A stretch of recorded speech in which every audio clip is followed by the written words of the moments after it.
Welcome everyone, তোমাদের সকলকে current affairs expert YouTube চ্যানেলে স্বাগত। আজকে বেশ কিছু কারেন্ট অ্যাফেয়ার্সের টপিক আমি তোমাদের সঙ্গে আলোচনা করব, কিন্তু সেটা অন্যভাবে একটু আজকে পরিবেশন করব। এখানে কোনো কোশ্চেন নয়, এখানে বিভিন্ন যে পোস্টারগুলো তোমরা দেখতে পাচ্ছ এগুলোকে আমি তোমাদের সঙ্গে আলোচনা করব এগুলো সম্বন্ধে। প্রথমত এখানে দেখতেই পাচ্ছ কি পুরস্কার, বঙ্গ সম্মান। বঙ্গ সম্মান 2026। প্রথমত এই পুরস্কারটা কারা দেয় মনে রাখবে, এটা হলো পশ্চিমবঙ্গ সরকার এই পুরস্কারটা প্রদান করে। কি বললাম? ওয়েস্ট বেঙ্গল গভর্নমেন্ট এই পুরস্কারটা প্রদান করে থাকে। এবং মনে রাখবে এই যে প্রাইজটা বা এই যে বঙ্গ সম্মান যে পুরস্কার, এটা অর্থাৎ বর্তমান যে মুখ্যমন্ত্রী অর্থাৎ বর্তমান যে সরকার 2011-তে তারা যখন ক্ষমতায় আসে বা এই সরকার যখন ক্ষমতায় আসে তারা এই পুরস্কারগুলো স্টার্ট করে। তাহলে আমাদের যদি কোশ্চেন হয় এই পুরস্কারগুলো শুরু হয়েছে কবে, স্টার্ট হয়েছে মনে রাখবে 2011 সালে এটা শুরু হয়। কি পুরস্কার? এই বঙ্গ সম্মান, এই যে প্রাইজ, এটা আমাদের কবে শুরু হয়েছে? 2011 সালে। আর এই পুরস্কার তাদেরকে প্রদান করা হবে মনে রাখবে, সমাজের বিভিন্ন ব্যক্তিদেরকে এই পুরস্কারটা দেয়া হয়। অর্থাৎ বিভিন্ন ফিল্ডের সঙ্গে যারা ভালো কোনো কাজ করেছে সেই সমস্ত ব্যক্তিদেরকে এই পুরস্কারটা দেয়া হয়। এটা স্টেটের একটা সিভিলিয়ান অ্যাওয়ার্ড। কোনটা? এই বঙ্গ বিভূষণ। কি পুরস্কার বললাম? State civilian honour. State civilian honour. Okay, ভালো করে এটা মাথায় রেখো। এবং কবে চালু হয়েছে বললাম? চালু হয়েছে কত সালে? চালু হয়েছে 2011 সালে এটা চালু করা হয়েছে বা মানে শুরু করা হয়েছিল। এবার কোশ্চেন হতে পারে এই যে প্রাইসটার কথা আমরা এখানে আলোচনা করলাম, এই প্রাইসটা 2011 থেকে দেয়া শুরু হয় এবং মনে রাখবে প্রথম যেটা অর্থাৎ বঙ্গ বিভূষণ, এদের যদি বলা হয় পুরস্কার মূল্য স্বরূপ কত টাকা দেয়া হয় মনে রাখবে 2 লাখ টাকা প্রাইজ মানি প্রদান করা হয়। কত? 2 lakhs এটা প্রাইজ মানি দেয়া হয়। আর এই বঙ্গবিভূষণ শুরু হয়েছিল 2011, বহু ব্যক্তি পেয়েছে। প্রথম যিনি পেয়েছিলেন অমলা শঙ্কর, যাকেই কিনা বঙ্গবিভূষণ পুরস্কার দেয়া হয়। তা প্রথম কে পেয়েছিল? অমলা শঙ্কর মনে রাখবে। আর এই অমলা শঙ্কর তিনি একজন কে মনে রাখবে? একজন ডান্সার এবং একজন অ্যাক্ট্রেস। তাকেই প্রথম এই প্রাইজটা দেওয়া হয়েছে। তো রিসেন্টলি 2026 এটাও অ্যানাউন্সমেন্ট হয়েছে যে 2026-এ কে পেয়েছে, তাদের নামগুলো এখানে রয়েছে। যেমন গণেশ হালুই, শ্রী রাধা বন্দ্যোপাধ্যায়, নচিকেতা চক্রবর্তী, লোপামুদ্রা মিত্র, বাবুল সুপ্রিয়, তারপরে ইমন চক্রবর্তী, শ্রীজাত বন্দ্যোপাধ্যায়, শিবাজি চট্টোপাধ্যায়, নগেন্দ্র রায় বা অনন্ত মহারাজ। আর রাইট সাইডে দেখো তোমরা, এটা রয়েছে বঙ্গভূষণ। অর্থাৎ প্রথমে হচ্ছে বঙ্গ বিভূষণ, তারপরে হচ্ছে বঙ্গভূষণ। অনেকটা কেন্দ্রীয় সরকার যে পদ্ম বিভূষণ পুরস্কার দেয়, তারপরে যেমন দেয় পদ্মভূষণ, তারপরে আছে পদ্মশ্রী, ঠিক তেমনি প্রথমে হচ্ছে বঙ্গ বিভূষণ, সেকেন্ড হলো বঙ্গভূষণ। এর কিন্তু বঙ্গশ্রী বলে কোনো পুরস্কার নেই পশ্চিমবঙ্গ সরকারে। তো বঙ্গভূষণ পুরস্কারটাও সেম, মানে কারা পাবে? বিভিন্ন জগতের ব্যক্তিদেরকে এই পুরস্কারটা দেয়া হয়ে থাকে। এবং এই প্রাইজটা কবে চালু হয়েছে এটাও মনে রাখবে, 2011 সালে এই প্রাইজটা চালু হয় বঙ্গভূষণ। আর এদের প্রাইজ মানি কত? 1 লাখ টাকা হলো এদের প্রাইজ মানি, 1 lakh। আর এই পুরস্কারটাই রিসেন্টলি কারা পেয়েছে তাদের নামগুলো এখানে বলা হয়েছে। যেমন নন্দলাল বাউরি, মনোময় ভট্টাচার্য, রাঘব চট্টোপাধ্যায়, রূপঙ্কর বাগচি, কার্তিক দাস বাউল, অদিতি মুন্সি, পরমব্রত চট্টোপাধ্যায়, সুমন্ত বসু, নবনীতা চক্রবর্তী, তারপরে চন্দন লোমজেল, নাজমুল হক, শ্যামচাঁদ বাগদি, কলেন্দ্রনাথ মান্ডি, সমরেশ চৌধুরী, বিবেক কুমার আর মৃণাল কান্তি বিশ্বাস, যারাই কিনা 2026-এ বঙ্গভূষণ সম্মান পেয়েছে। এবার আসি নেক্সট পার্টে। নেক্সট যেটা রয়েছে এটা খুব ইম্পর্টেন্ট এই মুহূর্তে। এটা একটা গ্রুপটার নাম কি? Packs silica.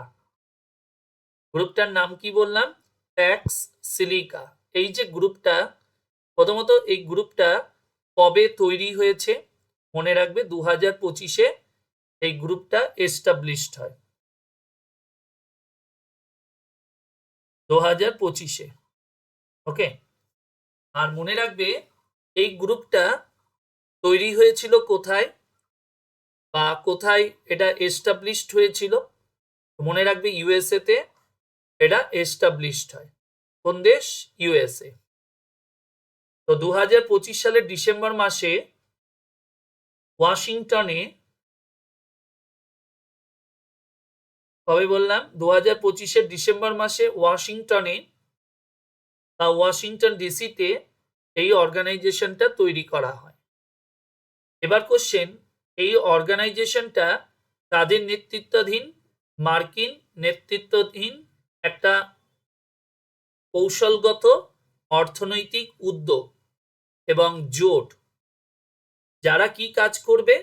সেমিকন্ডাক্টর এবং কৃত্রিম যে বুদ্ধিমত্তা বা এআই, যে অবকাঠামো এবং গুরুত্বপূর্ণ যে সমস্ত খনিজ পদার্থের জন্য বিশ্বব্যাপী যে সরবরাহ শৃঙ্খল সুরক্ষিত করার জন্যই এটাকে ডিজাইন করা হয়েছে।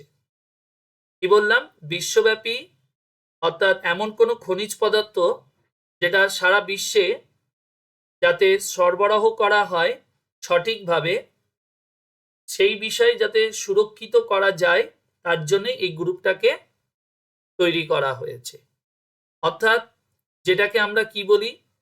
তোমার রেয়ার আর্থ। এই যেখানে দেখো দেয়া রয়েছে, এই যে বিরল খনিজ থেকে সেমিকন্ডাক্টরের মতো ক্ষেত্রগুলোতে যে চীনের যে নির্ভরতা, সেই চীনের নির্ভরতাটা কাটানোর জন্য এই অর্গানাইজেশনটাকে তৈরি করা হয়েছে।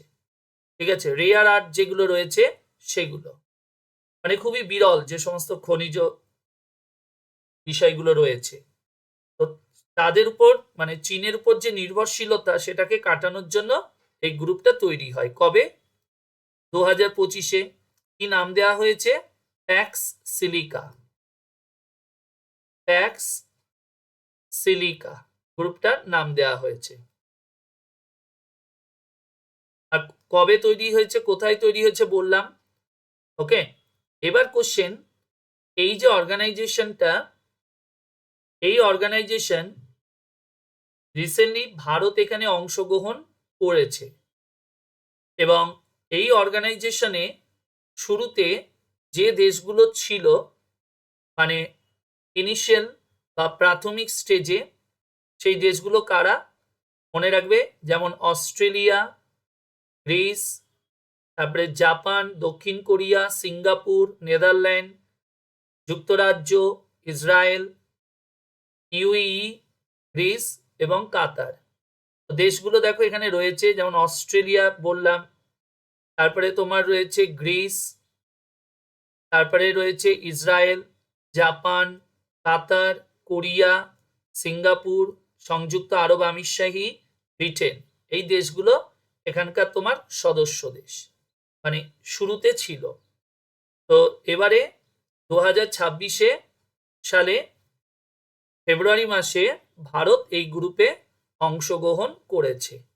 এবং মনে রাখবে, এই যে বিশ্ব বাজারের যে কলকারখানার যে উৎপাদন বা যোগান ব্যবস্থায় চীনের যে নিয়ন্ত্রণ, এটা মোকাবিলা করার জন্য তোমার আমেরিকা সিলিকন ও অত্যাধুনিক প্রযুক্তির যোগান ব্যবস্থা গড়ে তুলতে এই উদ্যোগটা নিয়েছিল, মানে এই গ্রুপটা তৈরি করার উদ্যোগ নিয়েছিল। তো সেখানেই ভারত অংশগ্রহণ করলো। কবে? 2026 ফেব্রুয়ারিতে ওয়াশিংটন ডিসিতে একটা অনুষ্ঠানের মাধ্যমে ভারত এই গ্রুপে অংশগ্রহণ করেছে। ওকে, এবার আসি পরেরটা। দেখো কি রয়েছে, জেনেভাই সম্মেলন। তো জেনেভাতে কি সম্মেলন? জেনেভাতে 2027 সালে এআই যে শীর্ষ সম্মেলন আয়োজন করেছে কে, বা আয়োজন হবে কোথায়? জেনেভাতে। মনে রাখবে এবছরে 2026 সালে যে এআই ইম্প্যাক্ট সামিট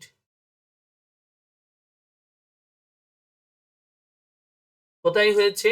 মনে রাখবে ভারতে অনুষ্ঠিত হয়েছে, অর্থাৎ ভারত মণ্ডপম, নিউ দিল্লি, এখানেই তোমার এটা অনুষ্ঠিত হয়েছে। কি মিটিং? 2026-এর এআই ইম্প্যাক্ট যে বৈঠক বা সম্মেলন, সেটা কোথায় হয়েছে? নিউ দিল্লি ভারত মণ্ডপম, সেখানেই এটা অনুষ্ঠিত হয়েছে। এবার কোশ্চেন হতে পারে, তাহলে 2027-এ এই মিটিংটা কোথায় হবে? মনে রাখবে জেনেভাতে অনুষ্ঠিত হবে, অর্থাৎ সুইজারল্যান্ডের জেনেভাতে এই মিটিংটা তোমার অনুষ্ঠিত হবে। ঠিক আছে, এবার এখানে আরেকটা জিনিস হতে পারে কোশ্চেনটা হলো, এই যে সম্মেলনটা হয়ে গেছে 26-এ, এই 26-এর এই সম্মেলনে এআই ইম্প্যাক্ট সামিটে তোমার এবছরের থিমটা কি ছিল? ঠিক আছে, যেটাও খুব গুরুত্বপূর্ণ। তো প্রথমত মনে রাখবে এদের থিমটা কি। এদের থিমটা যেটা, সেই থিমটা হলো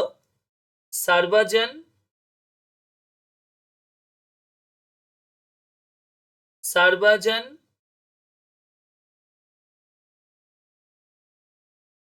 হিতয়া, সার্বজন হিতয়া, সার্বজন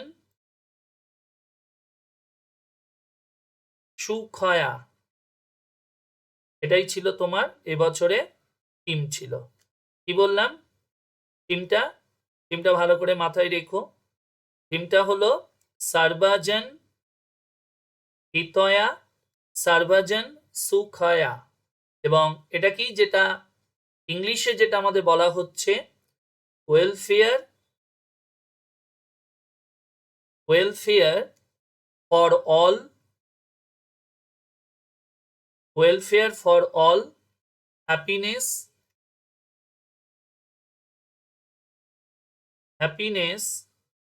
ফর অল, এটাই ছিল আমাদের এবছরের থিম। তো সেটাই 27-এ কোথায় হবে? জেনেভাতে অনুষ্ঠিত হবে। নেক্সট কি রয়েছে দেখো, বাজেটে কমনওয়েলথ যে গেমস, সেই গেমসের প্রস্তুতিতে একটা বিশেষ বরাদ্দ ঘোষণা করা হয়েছে। তো দেখো এবারে আমাদের কমনওয়েলথ গেমস অনুষ্ঠিত হবে, কারণ লাস্ট 2026-এ হয়েছে, 2022-এ হয়েছে, এবার আবার এই কমনওয়েলথ গেমস অনুষ্ঠিত হবে 2026-এ। তো সেটা কোথায় হবে? গ্লাসগোতে অনুষ্ঠিত হবে। কোথায় অনুষ্ঠিত হবে বললাম? গ্লাসগো।